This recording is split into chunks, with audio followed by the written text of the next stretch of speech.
The Supreme Court says shoring up voting procedures isn't racist. Nikole Hannah-Jones gets her tenure and then demonstrates why she shouldn't have been offered it in the first place. And Nancy Pelosi launches her January 6th commission with cover from Liz Cheney. I'm Ben Shapiro. This is The Ben Shapiro Show.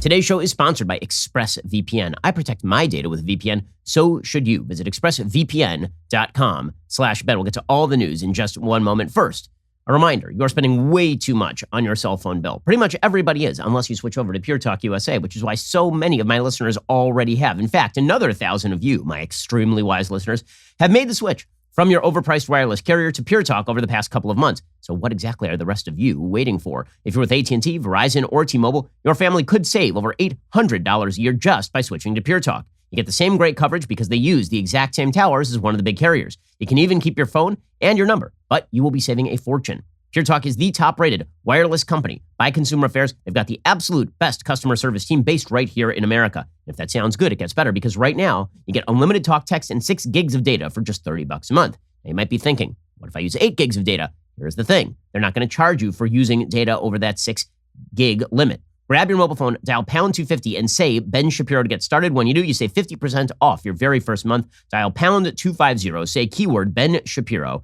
Go check them out right now. Again, dial pound 250, say Ben Shapiro, get started with Pure Talk. Pure Talk is simply smarter wireless. Okay, so yesterday was a day of panic. Panic! Because the Supreme Court of the United States held that the Voting Rights Act, which is a very, very far-reaching and historic measure in American law, going all the way back to 1965, it was designed to prevent attempts to essentially keep the vestiges of segregation in the South after the Civil Rights Act and prevent black people from voting. It was meant to stop those procedures from happening in the South. It required Southern states particularly to go through a process known as preclearance, in which their voting laws were basically pre-cleared by the federal government. And the idea was that over time, as the country got less racist and as states began to see better representation of black voters who historically had been discriminated against at the polls, that the Voting Rights Act would start to diminish over time. In the same way that we saw the Supreme Court say in the 1970s that affirmative action would start to wane over time. And this has always been sort of dicey constitutional territory because on its face, the Voting Rights Act does seize authority from the states and bring it up to the level of the federal government. And so the more broadly you interpret the Voting Rights Act and the more permanently you interpret the Voting Rights Act, the more it seems to come into conflict with the Constitution. The same thing happens to hold true with regard to affirmative action, as the Supreme Court has found over and over. They keep saying, well, it's sort of a temporary measure. Yeah, we understand that it violates the Equal Protection Clause, but we need it in order to redress historic wrongs. And now the Supreme Court has come up with sort of new justifications for why it's okay to discriminate in admissions on the basis of race. Now they say diversity is its own excuse and all this. Well, the Voting Rights Act was never meant to be a way of cramming down federal rules on states that had discriminated for all of time. And we are now 60 years removed from the Voting Rights Act, almost 60 years removed because it passed again in 1965. It is now almost 2025. So it's almost 3 generations later. And the left is still insisting that voter discrimination is a massive problem in the United States. The evidence of this is extremely scanty. The notion that black and Hispanic voters in the United States, but particularly black voters, are being discriminated against and prevented from voting is just not true. Okay, the belief that huge numbers of black voters are being disenfranchised is a lie. It is trotted out by the Democratic Party in order to jog voter turnout in the black community. The reality is that Barack Obama basically won in 2012 because black voters in places like Ohio showed up in numbers that out-tallied their percentage of the population. The reality is that black voters showed up en masse this last election cycle in places like Georgia, for example.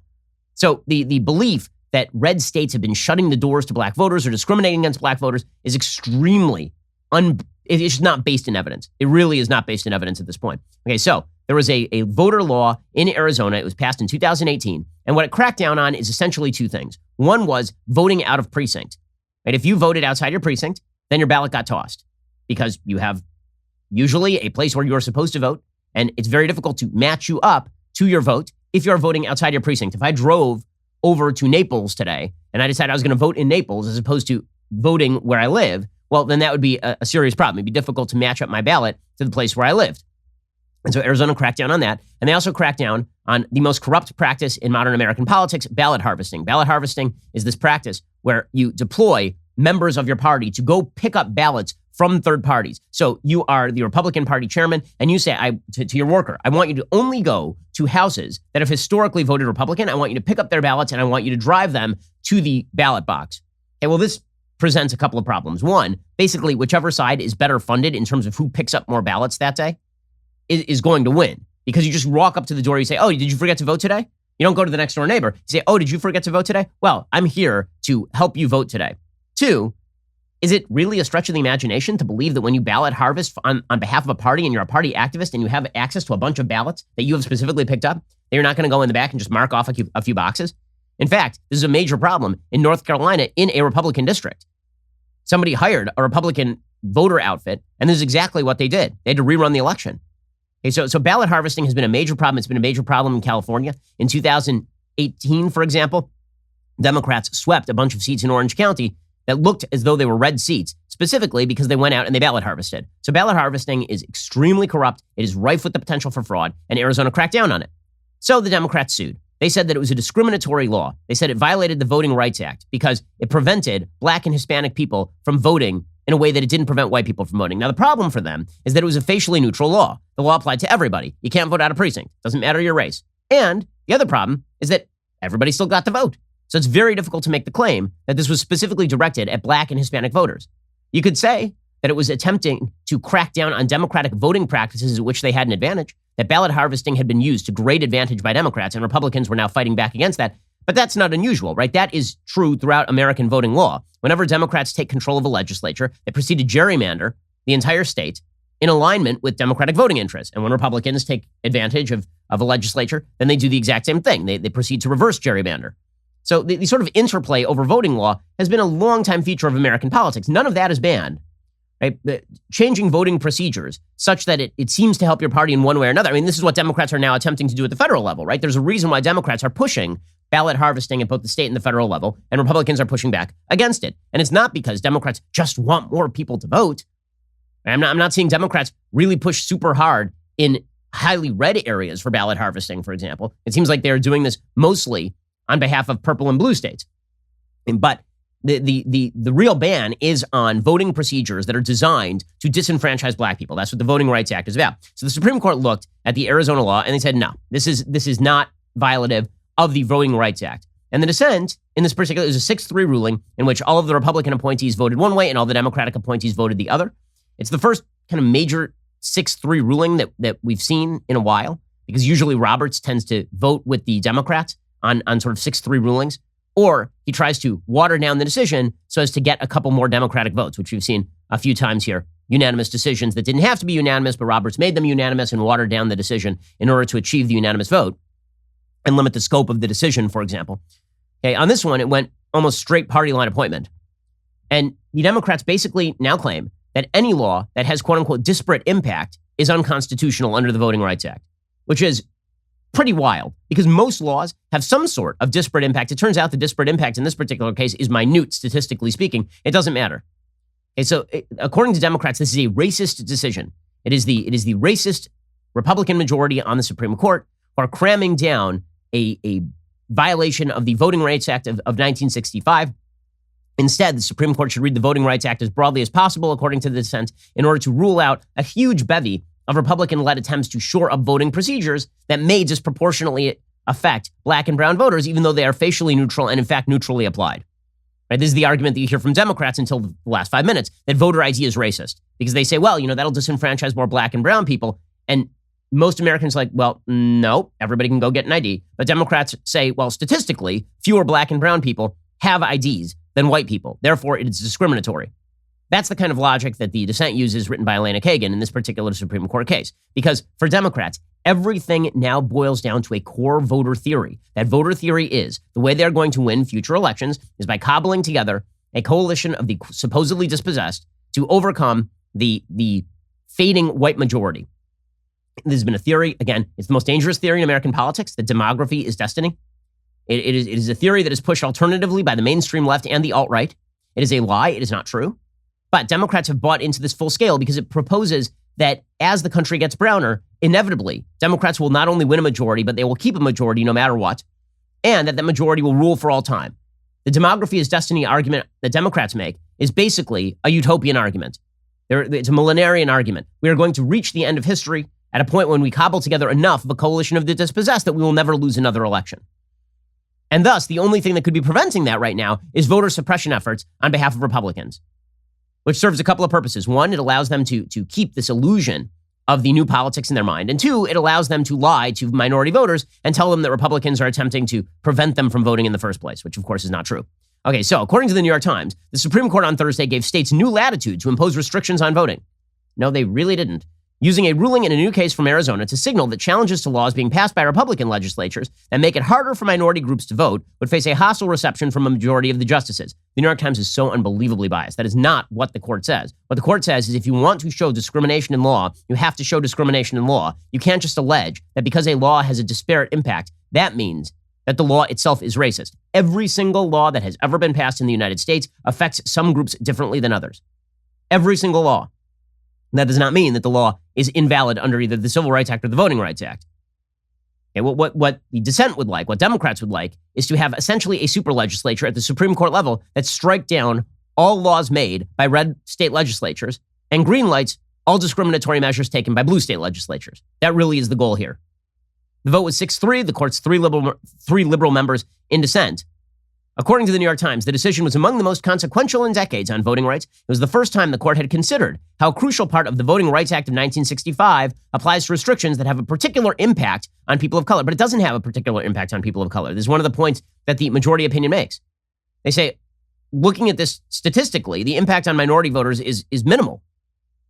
Justice Samuel Alito wrote for the majority, said, where a state provides multiple ways to vote, any burden imposed on voters who choose one of the available options cannot be evaluated without also taking into account the other available means. In other words, if the state says you can vote 10 different ways, and one of the ways happens to have disparate impact, there's still 9 other ways for you to vote. So you really can't say that this one right here, this right here, is designed in order to prevent black and brown people from voting.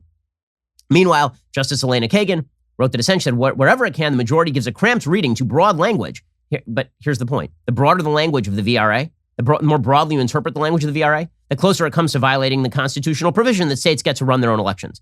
If you are attempting to read the Voting Rights Act in order to give the federal government complete purview over all voting procedures simply on the basis of an extremely statistically minute disparate impact, you are basically just getting rid of state ability at all to make its own voting procedures, which violates the Constitution itself. Justice Kagan said that the court's action was a devastating blow to the nation's ideal. She says, what is tragic here is that the court has yet again rewritten in order to weaken a statute that stands as a monument to America's greatness and protects against its basest impulses. What is tragic is that this court has damaged a statute designed to bring about, quote, the end of discrimination in voting. Well, again, the statute was designed to do that. The statute has largely accomplished it. And at a certain point, you're going to have to decide whether you just want to be in control. What Elena Kagan and the Democrats would like is to be in control of all voting procedures on the federal level. So Democrats are using this as an opportunity to push their Equal Rights Act, their Voting Rights Act, their new voting legislation, the John Lewis Act. And that, of course, is an unconstitutional piece of legislation that federalizes all voting procedure. You can see the Democratic agenda. Call things racist, because if you call them racist, then you get to federalize the procedure. But that's not what this case is about. This case simply said that some pretty basic voting requirements having a slightly disparate impact over the course of millions of voters does not mean that this thing was designed to be discriminatory or, in fact, is a discriminatory piece of law. Right, we'll go through a little bit more of the decision in a second because it's kind of important.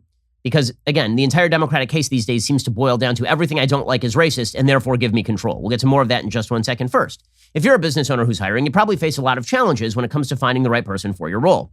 That's why hiring can feel like trying to find a needle in a haystack. Sure, you could post your job to some job board, then all you can do is hope the right person comes along. That's why instead you should try ZipRecruiter for free at ZipRecruiter.com/dailywire. When you post a job on ZipRecruiter, it gets sent out to over 100 top job sites with just one click. Then ZipRecruiter's matching technology finds people with the right skills and experience for your job and actively invites them to apply. In fact, ZipRecruiter is so effective that 4 out of 5 employers who post on ZipRecruiter get a quality candidate within the very first day. It's no wonder over 2.3 million businesses have come to ZipRecruiter for their hiring needs. We use ZipRecruiter here at the Daily Wire. It's one of the reasons that we have excellent employees like Bradford, who not only does an excellent job helping to run the show, but also makes terrific recommendations about me buying boats as well as golf machines. While other companies overwhelm you with way too many options, ZipRecruiter finds you what you are looking for, the needle in the haystack. Right now, you can try ZipRecruiter for free at this web address, ZipRecruiter.com/dailywire. Once again, remember, go to this unique place, ZipRecruiter.com/DAILYWIRE. ZipRecruiter is indeed the smartest way to hire. Okay, so the Supreme Court majority points out that the Section 2 of the Voting Rights Act is not supposed to be an unlimited guarantee that the federal government gets to run all voting procedure. The court, according to the court decision, the court first construed the current version of Section 2 in a case called Thornburg versus Gingles, which was a vote dilution case where the court took its cue from Section 2's legislative history. The court's many subsequent vote dilution cases have followed the path that Gingles charted because the court here considers for the first time how Section 2 applies to generally applicable time, place, or manner voting rules. It is appropriate to take a fresh look at the statutory text. In 1982, Congress amended the language in Section 2 that had been interpreted to require proof of discriminatory intent by a plurality of the court in Mobile versus Bolden. In place of that language, Section 2A now uses the phrase in a manner which results in a denial or abridgment of the right to vote on account of race or color, right? It's denying or abridging on account of race or color, right? Because of race or color. Then Section 2B states that Section 2 is violated only where the political processes leading to nomination or election are not, quote, equally open to participation by members of the relevant protected groups, in that its members have less opportunity than other members of the electorate to participate in the political process and to elect representatives of their choice. In that section, the phrase "in that" is used to specify the respect in which a statement is true. Thus, equal openness and equal opportunity are not separate requirements. Instead, it appears the core of 2B is the requirement that voting be equally open. The statute's reference to equal opportunity may stretch that concept to some degree to include consideration of a person's ability to use the means that are equally open, but equal openness remains the touchstone. In other words, if you have the ability to vote, then the fact that you chose not to vote in one way doesn't mean that you can't vote in another way. Another important feature, says the court, is the totality of the circumstances requirement. Any circumstance that has a logical bearing on whether voting is equally open and affords equal opportunity may be considered. Okay, then they take a look at sort of how the Arizona law applies here. And what they point here is that having to identify one's polling place and then travel there does not exceed the usual burdens of voting.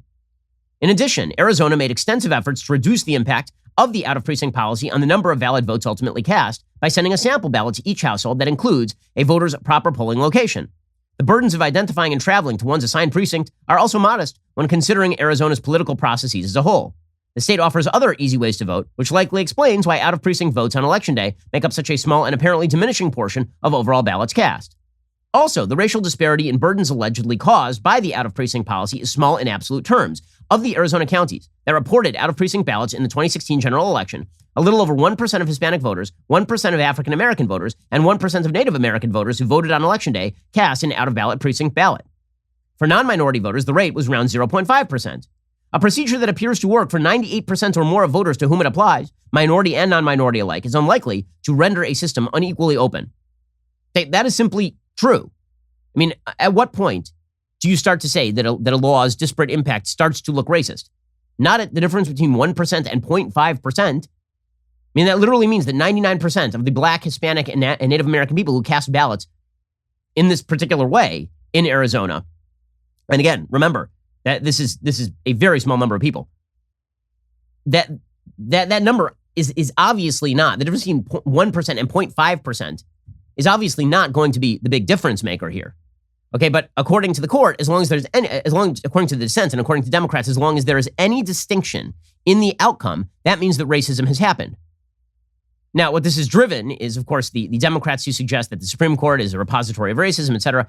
So President Biden tweeted out, "Today's decision by the Supreme Court undercuts voting rights in this country and makes it all the more crucial to pass the For the People Act and the John Lewis Voting Rights Advancement Act to restore and expand voting protection. Our democracy depends on it." Our democracy does not depend on it. That man just got 80 million votes. That man just won a bunch of states he was not supposed to win. Our democracy absolutely does not depend on you federalizing all voting procedures. But again, this is the pitch. This is constantly the pitch. Okay, Joy Reid did the same thing. She says, "a violent blow against democracy."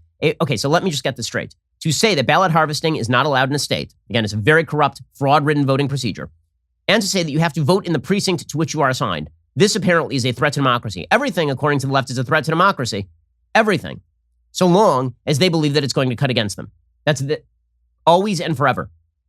It is truly amazing to me that we have gone through 6 months, 8 months of people going crazy over Donald Trump suggesting that the election was stolen, stop the steal, that voter fraud decided the election, which is untrue.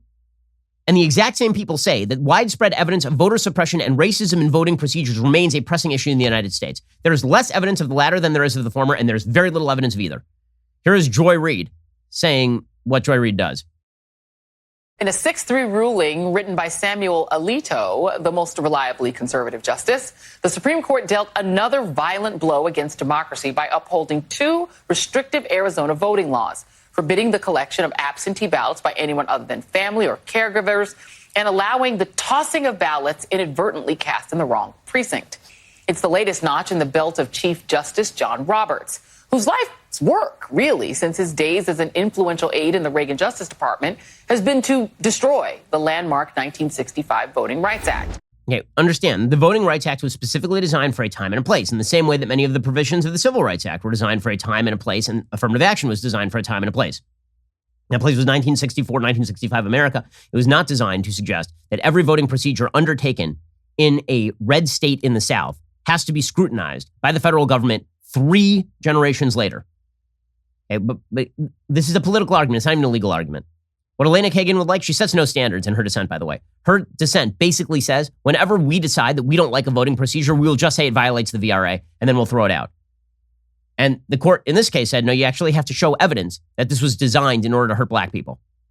The DNC did not show that in this particular case, and thus the DNC lost in this particular case. This also means, by the way, that the DOJ case that's being brought against Georgia on the basis of their new voting procedures is likely to be tossed by the Supreme Court. It also means, by the way, that the John Lewis Voting Rights Act that the Democrats are pushing probably would be found unconstitutional in a wide variety of ways by the same Supreme Court.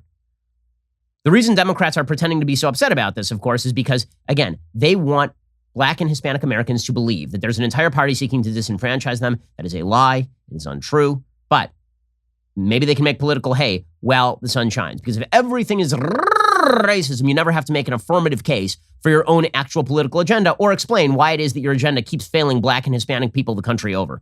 Okay, so Nikole Hannah-Jones apparently has now received her tenure. I know.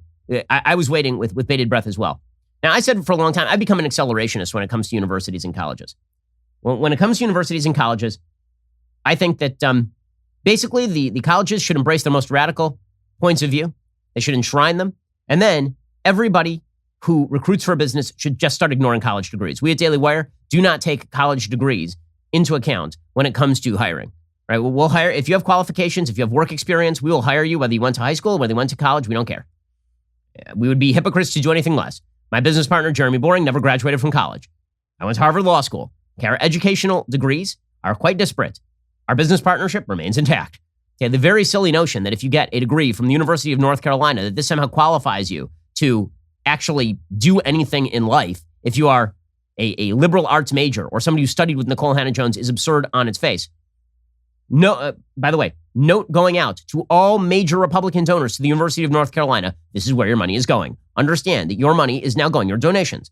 You may love the Tar Heels, but your donation is now going to pay Nikole Hannah-Jones' salary. You should think about that before you sign the check.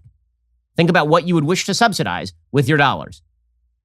Okay, NBC News reports in a 9-4 vote, the Board of Trustees of the University of North Carolina at Chapel Hill on Wednesday approved tenure for Pulitzer Prize-winning journalist Nikole Hannah-Jones. Now, Nikole Hannah-Jones is a professional liar and prevaricator. She has no academic credentials that would qualify her for a tenure-track position at a major university. She has, I'm not qualified for a tenure-track position at a major university, and I actually have more degrees than she does. Okay, the vote Wednesday after a closed session comes after a controversy over why Hannah-Jones was not offered tenure in her appointment at the Hussman School of Journalism. And the answer is pretty much no one is offered tenure right off the bat. Typically, you are on tenure track and then you earn tenure. But originally, she was supposed to be given tenure just straight off the bat at the Hussman School of Journalism, which means you can't fire her ever. Hannah-Jones said that Wednesday's outcome was about more than her, of course, because everything with Hannah-Jones is about more than her. The fight is about ensuring the journalistic and academic freedom of Black writers, researchers, teachers, and students, she said. We must ensure our work is protected and able to proceed free from the risk of repercussions, and we are not there yet. Really? It seems we're not there yet? Because you are utterly unqualified to have ever been offered this position. You lied in the 1619 Project repeatedly. You treat people who disagree with you academically like garbage. You're extraordinarily radical. And yet somehow you have not only been celebrated by our culture, you have been handed basically the editorship of the New York Times now, as well as a tenured position at the University of North Carolina. It sounds like your systemic racism is working very poorly in the United States, I must say. It's working truly terribly, because it seems like the institutions of the United States that are most powerful are too busy honoring Nikole Hannah-Jones to ask simple questions like, does she know what the hell she's talking about? By the way, Nikole Hannah-Jones, again, one of our great racial geniuses. So she did an interview in which she explained that actually racial violence is good. Nobody should be surprised about this. She celebrated racial violence last year in the middle of the pandemic when there were riots happening in America's major cities. People tweeted out that these were the 1619 riots, and she basically said, I hope so.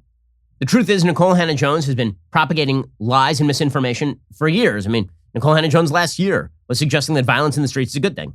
The civil rights movement leads to this massive civil rights legislation being passed, the 64 Civil Rights Act and the 65 Voting Rights Act. And at the same time, urban ghettos all across the North are going up in flames. People are having uprisings. And folks were so confused because there's this huge expansion of Black rights happening, but they aren't doing anything about the living conditions of Black people on the ground in northern cities. And those people realized that nonviolent protest was not going to resolve the issues that they were facing. Oh, nonviolent protest is not what actually resolved the civil rights movement. It was actually giant riots in major American cities, which actually, as studies demonstrate, according to David Shore, who basically had his career ended by people like Nikole Hannah-Jones, who decided he couldn't even mention this. He pointed out that riots actually cut against the interests of the people who are rioting. It turns out most Americans don't like rioters. They're not fans. And it turns out that the Watts riots and the Detroit riots, it actually not only inhibited racial progress in those cities, it actually emptied out large parts of those cities in the first place. Here's Nikole Hannah-Jones. I mean, she's celebrating violence. Right? That's what she's doing on CBS News. And not only she's not just then, right? She's celebrating, and then you at least might have made the case, although it's hard to make the case that racial violence in Detroit and Los Angeles was useful. At least in the 1960s, there's a much more solid basis for the notion that America had systemic racism problems, considering that half the country literally enshrined racism in law. This is the same Nikole Hannah-Jones who said last year that destroying property isn't actually violence. It is disturbing to see property being destroyed. It is disturbing to see people taking property from stores. But these are things. And violence is when an agent of the state kneels on a man's neck until all of the life is leached out of his body. Destroying property which can be replaced is not violence. And to put those things, to use the exact same language to describe those two things, I think really it's not moral to do that. Now give that lady tenure. That lady deserves tenure. One of the wisest voices on race in America. Nikole Hannah-Jones, of course, she also lies about policing generally, right? She's been lying for years, saying that policing evolved out of slave catching, which of course is not true. Modern policing, particularly in the South, and as you said, in certain parts of the Northeast, actually evolved out of the slave patrols. The slave patrols were put in place to deputize white Americans to police enslaved communities, to ensure that enslaved people were only in the places they were allowed, to put down slave insurrections. And these slave patrols had the right to stop and question any Black person, enslaved or free, whom they deemed to be suspicious. Okay, that of course is not true, as Dan McLaughlin writes at National Review. To the extent that modern police forces took over the job of enforcing racist laws, that's because enforcing the laws is what police do. So if you don't like the fact that there are racist laws, then you should really look to the legislature. But to suggest that modern policing is an outgrowth of slave-catching patrols by civilians is silly. Policing in some form has existed for as long as there has been civilization, says McLaughlin. It was typically led by a few government officers, a sheriff, a magistrate, a constable, perhaps a local feudal lord. Right? You'll remember that the sheriff of Nottingham is the bad guy in Robin Hood. But the old English tradition, which came to the American colonies, relied heavily on community volunteers. According to an article by Gary Potter, the development of policing in the United States closely followed the development of policing in England. In the early colonies, policing took two forms. It was both informal and communal, which is referred to as the watch, or private for-profit policing, which is called the big stick. The watch system was composed of community volunteers whose primary duty was to warn of impending danger. Boston created night watch in 1636, New York in 1658, Philadelphia in 1700. The night watch was not particularly effective because watchmen often slept or drank on duty. Eventually, the major cities created professional police forces. Professional police forces find their beginnings in France. They employ gendarmes as far back as 1700. The creation of professional uniform police departments can be traced to British Home Secretary Robert Peel, who introduced them in London in 1829. In fact, bobbies, which, as they're known, cops in Britain, are called that today after Robert Peel. Okay, all of this is the real root of American law enforcement. Okay, the notion that this is vigilantes and citizen lynch mobs, okay, that is not where the police came from. Also, Nikole Hannah-Jones is a believer that the police are the real problem for Black Americans, which, of course, is a lie. The reality, of course, is that when it comes to policing in the United States, it was dearth of police that led to originally disparate crime statistics between Black and white Americans, as Jane Levy of the Los Angeles Times has written. The fact is that white communities basically said to Black communities, particularly in the South, you're on your own, and if murder happens in your communities, we're just not going to police it. And that led to these wildly disparate murder statistics in white communities versus Black communities. But again, Nikole Hannah-Jones, victim of the American system, tenured professor over at University of North Carolina, and celebrated much ballyhooed editor-in-chief of the New York Times. And all of this ties into the broader Democratic narrative. Everything I don't like is racist, and everything that I do like is racially progressive, which is why you see Lori Lightfoot, for example, explaining that 99% of the criticism against her is racist and sexist. Nope, you're just a really crappy mayor. There have been questions raised about your temperament and your reaction to criticism. Tribune editorial used the term irascible. How much of this do you think might have to do with the fact that you're a woman, and specifically a Black woman? About 99% of it. Women and people of color are always held to a different standard. I understand that. I've known that my whole life. And the Tribune or whoever can write what they want. What I'm doing is fighting for the residents of the city. Okay, so again, the generalized Democratic argument these days seems to be that if you oppose anything Democrats do, it's because of racial discrimination. Joy Behar, of course, the id of the Democratic Party, she says the same thing now about Kamala Harris. She says the reason Kamala Harris is receiving criticism is because she's a Black woman. No, it's because she's a terrible, terrible politician. In fact, the only reason that Joe Biden chose her is because she is a Black woman. He himself said this. Here is Joy Behar trying to pretend that Kamala Harris is a victim of American racism. What's interesting is that this will be used by the right wing to attack the Biden administration. And isn't it interesting that they go after a Black woman? They don't go after a white guy, Joe Biden, as much because Joe Biden looks like the base on the right. He looks like them. So it's hard for them to get mad at him. Because then they get mad at themselves. You see, something like psychological is going on there. Oh, thank you. That's deep thoughts there. And deep thoughts there from Joy Behar. If there's one thing we know, it's that Republicans are never angry at white people like, Harry Reid, or for example, Bill Clinton, or maybe like Hillary Clinton, a white lady. Obviously, they only get mad at Black people. Obviously. Alrighty, coming up, we're going to get into the latest on the January 6th Commission, which is the latest Democratic ploy, an attempt to drive the notion that Republicans are racist and all the rest. We'll get to that in just 1 second. First, let us talk about your office needs. Okay, so you spend a lot of your day in the office on a very uncomfortable chair. And just as you should have a bed that makes sense for you so you can sleep properly, you need a chair that not only makes sense for you, but is like sitting upon a cloud. It is like God made this chair. It's unbelievable. The X chair, it has you covered for your office chair needs. The X chair can give you a massage while you're sitting at your desk. It can warm your back on cold mornings. It can cool you off on hot days.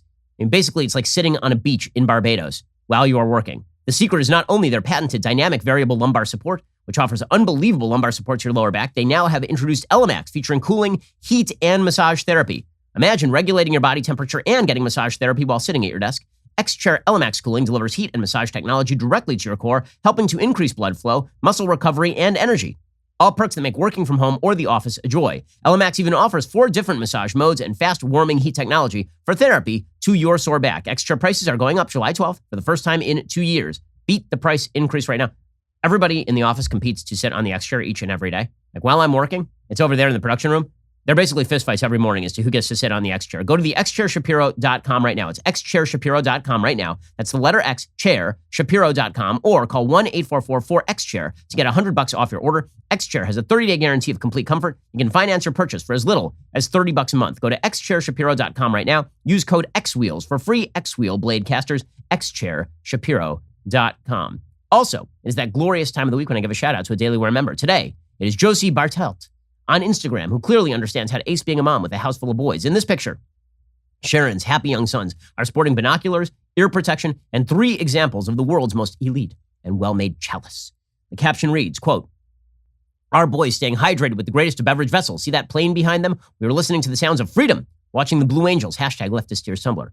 Excellent. With that much high-octane freedom, those tumblers must have been overflowing. Thanks for the pick. Thanks for being a Daily Wire member. Also, This weekend, got something for you to listen to. The past is full of heroes. Many of their stories remain unsung. That is why we started a new podcast called America's Forgotten Heroes. It brings to life the legends that these brave men left behind, and the second episode is available today. This episode focuses on the pioneer of blind flying and recipient of the Medal of Honor, Jimmy Doolittle, who thundered into the Tokyo skies seemingly out of nowhere to lead an airborne raid designed to avenge the attack on Pearl Harbor. Standing at only 5'6", Jimmy Doolittle's smarts and courage towered over most. He revolutionized piloting as we once knew it.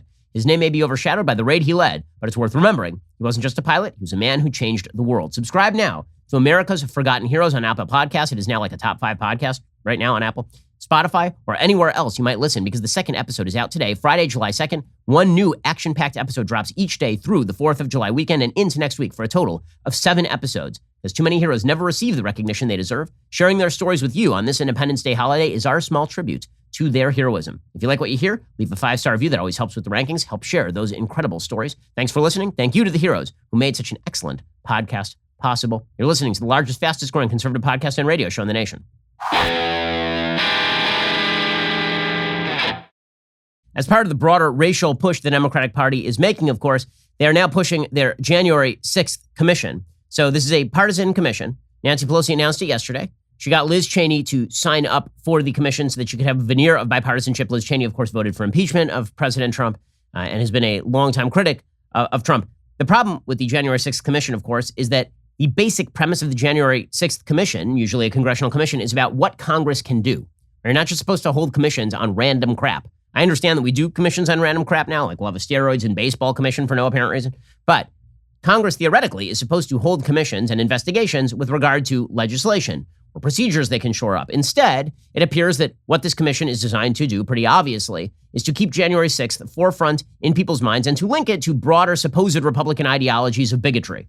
Because again, if your entire political party is dependent on casting the opponent as bigoted, you're going to use whatever you can find. In order to do that, January 6th is what Nancy Pelosi wishes to use. She made that absolutely clear yesterday. Testimony from the Department of Homeland Security about concerns that are out there. All of these institutions talking about, well, I hate to even go there, but it's what they have said in terms of white supremacy, anti-Semitism, Islamophobia, all of these attitudes that have contributed to what happened on January 6th. Islam. By the way, anti-Semitism is totally fine so long as members of her own party propagating it, and that's totally cool. By the way, according to Nancy Pelosi, so we should just make that clear. What the January 6th Commission is pretty obviously designed to do, again, it's a political maneuver. There is a reason why it is open-ended. There is a reason why it is supposed to now delve into the ideological causes of January 6th and try to link that to broader Republican talking points. Liz Cheney, if she provides cover for that sort of report, is doing a grave disservice. If Liz Cheney is going in there because what she wants to do is use the January 6th Commission to get to the bottom of false allegations about voter fraud and the impact that has, I think that she's providing cover to Democrats, and it's a mistake, but at least you can understand it. But if the report that comes out of that commission is all about how the Republican Party is rife with white supremacy, anti-Semitism, and Islamophobia, and anyone who voted for Trump obviously agrees with those things, because then Trump went on to say stupid things about the vote in November, and then a bunch of morons and droogs decided to utilize those words and twist them in order to enter the Capitol building. If that's what that report ends up being, and Liz Cheney is just there to provide cover, then she's done a grave disservice. Kevin McCarthy seems to think this is exactly what's going on. Here is the House Minority Leader. Do you believe that effectively by Liz Cheney accepting a committee assignment on January 6th, that she's left the Republican conference? I was shocked that she would accept something from Speaker Pelosi. It would seem to me, since I didn't hear from her, maybe she's closer to her than us. I don't know. Okay, so apparently she never even spoke to McCarthy about it, which is, again, sort of a weird move on Liz Cheney's part. I'm not sure exactly what her play here is. And meanwhile, again, all of this is designed to distract from the fact that the White House has some problems on its hands. So the White House had a mediocre job report today. I say mediocre because some parts of it are good and some parts of it are not so good, but it's certainly not like a universally bad jobs report. According to the Associated Press, in an encouraging burst of hiring, America's employers added 850,000 jobs in June, well above the average of the previous 3 months, and a sign that companies may be having an easier time finding enough workers to fill open jobs. Well, except for the fact that there is still this massive demand for jobs and people aren't filling them fast enough. I don't know who this kind of poll of economists is who decide how many jobs they think are going to be added or how they come to those numbers. But they've been wrong pretty much every single month for the last several. So the fact that they underestimated here where they've overestimated the past few months, I like, who cares? The real question is, how fast are we filling the jobs? The real question is, how fast is the economy recovering? And the real question is, what's the unemployment rate? Are people coming back into the workforce? Wages rose pretty significantly, which again seems to demonstrate that inflation is taking hold. Not only that, the unemployment rate apparently actually rose a little bit, meaning fewer people are actually still getting back into the workforce. They're not feeling the pinch necessary for them to actually go back and work anymore. Friday's report from the Labor Department was the latest sign, according to the AP, that the reopening of the economy is propelling a powerful rebound from the pandemic recession. Restaurant traffic across the country is nearly back to pre-pandemic levels. More people are shopping, traveling, attending sports and entertainment events. The number of people flying each day has regained about 80% of its pre-COVID-19 levels. Americans' confidence in the economic outlook has nearly fully recovered. And of course, that is because the pandemic is effectively over, right? If you're unvaccinated, it's not over for you. But if you're vaccinated, then it's certainly over for you. And the rates of people getting and dying of COVID in the United States are very, very low at this point. So that has nothing to do with Joe Biden's economic stimulus. That has to do with the fact that people are now going back to work. The result is that many businesses are desperate to hire and have posted a record high number of jobs. With the competition for workers intensifying, especially at restaurants and tourist and entertainment venues, employers are offering higher pay, along with signing and retention bonuses and more flexible hours. The unemployment rate actually rose from 5.8% in May to 5.9% in June. Despite the job market's steady improvement, unemployment remains well above the 3.5% rate that prevailed before the pandemic struck. The economy remains 6.8 million jobs short of its pre-pandemic levels. The number of advertised job openings reached 9.3 million in April. So, by the way, the number of job listings has actually increased since then. So we still have a systemic problem. The systemic problem is that we're paying people to stay home. And this is leading to some pretty severe issues in regards to staffing. So it is a good thing that we have more people who are getting jobs. It is a very bad thing that the labor market is shortages are now being artificially created in the labor market and inflation is hitting. By the way, the White House's pushback on the inflation talking point just sucks right now. The White House put out a tweet yesterday trying to demonstrate inflation is not a problem for families, even though the price of gas is up like 40% over last year. The White House put out a tweet saying, planning a cookout this year? Ketchup on the news. It's a pun. According to the Farm Bureau, the cost of a 4th of July barbecue is down from last year. It's a fact you must heard. Hot dog. The Biden economic plan is working, and that's something we can all relish. So how well is it working? The cost of a 4th of July cookout in 2021 is down 16 cents from last year. You may remember we had a meat shortage last year because we're in the middle of a pandemic. Wow, I mean, look at that. Huge. The cost of a 4th of July cookout down 16 cents. I mean, my goodness. Back in Joe Biden's day, that could buy you 2 packs of Camels and a stick of Wrigley's chewing gum. Huge. I'm old enough to remember, by the way, when the Democrats claimed that hundreds of dollars in your pocket thanks to Trump tax cuts meant nothing to the average American family. Now, they're touting a 16-cent decline in the price of basic foodstuffs for your 4th of July barbecue, even though pretty much the price on everything else has skyrocketed for basic necessities. Meanwhile, the budget deficit is projected to hit $3 trillion. According to the New York Times, the U.S. economy is rebounding from the pandemic downturn faster than expected and is on track to regain all the jobs lost by the middle of next year, partly as a result of enormous amounts of federal spending that will push the budget deficit to $3 trillion for the 2021 fiscal year, according to the CBO. New forecasts that incorporate the $1.9 trillion stimulus package President Biden signed into law give little credence to warnings by Republican lawmakers and some economists that runaway inflation from all that spending could cripple the economy. Instead, the budget office predicted a recent spike in prices for cars, airline tickets, other products would be temporary and begin to recede this year. Administration officials downplayed the deficit projections. Instead, they focused on the predictions for economic growth because GDP it can be gamed by simply injecting government spending into the system. If the government spends a lot of money, that goes into the GDP. So you can game those GDP stats by simply inflating the currency, by providing easy credit, by providing loose credit. All of that is a way to artificially boost the economy and create what is, in fact, a fairly massive bubble. And this is, as I have been warning, one of the big problems here. A lot of people on the right are focused in on the inflation issue. Inflation may turn into a systemic long-term issue. It is just as possible, maybe more possible, that what we are in fact going to get is a steady sort of stagflation or a steady deflation in which the government keeps pumping money trying to provide loans, and people don't want to take the loans because people just aren't buying. They've kind of maxed out. This is what we are saying. Like, there are a bunch of conflicting signs right now in the economy. According to the New York Times, again, same day, Office vacancies soar in New York, a dire sign for the city's recovery. Nearly 19% of all office space in Manhattan has no tenants, the highest on record. According to Matthew Hogg, even as New York City reopens and pursues a long road to economic recovery, the pandemic's lasting legacy of a changing workplace is emerging as a major obstacle to the revival of the vital commercial districts that help fuel the city's economy. Across Manhattan, 18.7% of all office space is available for lease, a jump from more than 15% at the end of 2020, and more than double the rate from before the pandemic, according to Newmark, a real estate services company. Meanwhile, we also know that the restaurant grant program that was put out by the federal government turned into kind of a boondoggle. A $28.6 billion federal relief fund for restaurants and other food businesses closed on Wednesday after running out of money, having fulfilled fewer than a third of the grant requests it received. It turns out that even the attempt to fill in the gaps created by the pandemic were a failure as soon as government got involved. More than 370,000 business owners applied for more than $75 billion in funding, nearly 3 times what the program had available. Around 105,000 businesses were approved for grants, which averaged just over $272,000, which of course is going to support a restaurant with several workers for like 5 minutes. Again, all of the stimulus was directed in the wrong direction. Well, the good news is that the United States is focused globally on making business less competitive. In order to shore up the fact that the United States is creating new regulations and new taxes for businesses, we are trying to cudgel countries around the world into raising their own taxes on corporations, which will result in price inflation. When you artificially boost the tax prices on corporations, they are going to pass that down to consumers.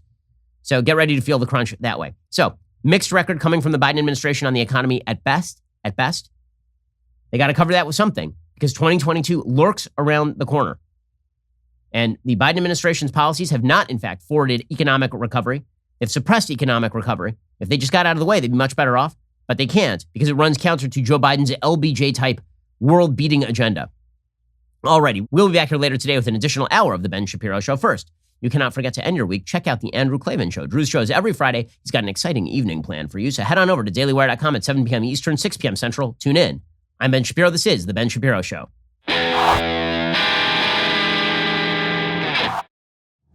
The Ben Shapiro Show is produced by Elliot Feld. Executive producer, Jeremy Boring. Our supervising producer is Mathis Glover. Production manager, Pavel Wydowski. Associate producer, Bradford Carrington. Host producer, Justin Barber. The show is edited by Adam Sayevitz. Audio is mixed by Mike Coromina. Hair and makeup is by Fabiola Cristina. Production assistant, Jessica Kranz.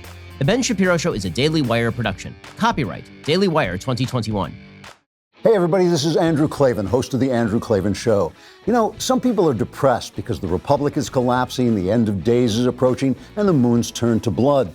But on The Andrew Klavan Show, that's where the fun just gets started. So come on over to The Andrew Klavan Show and laugh your way through the fall of the republic with me, Andrew Klavan.